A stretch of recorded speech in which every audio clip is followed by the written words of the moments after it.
Have you ever faced a problem in Flutter where you needed to create a custom widget for displaying credit scores fetched from an API? Well, worry no more, because I have just the solution for you.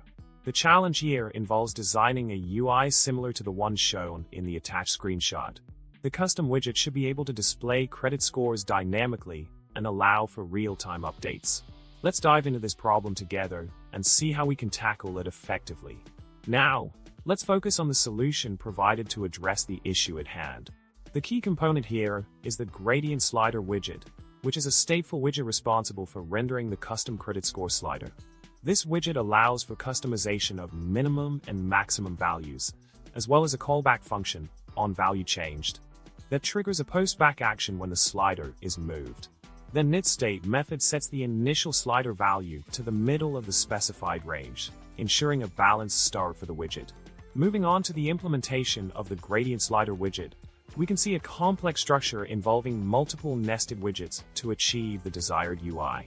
The use of slider theme, and custom painter classes like custom thumb and divider painter play a crucial role in creating the visual elements of the credit score slider. The gradient background, thumb design, and dynamic labels under the slider are all carefully crafted to provide a visually appealing and interactive user experience. In summary, we have explored a comprehensive solution to the problem of creating a custom credit score widget in Flutter. By understanding the intricacies of the GradientSlider widget and its associated components, you can now build your own version of the UI and further customize it to meet your specific requirements. I hope this walkthrough has been helpful in guiding you through the process of developing unique and engaging widgets in your Flutter projects. So, go ahead, experiment with the code, and create amazing UI experiences.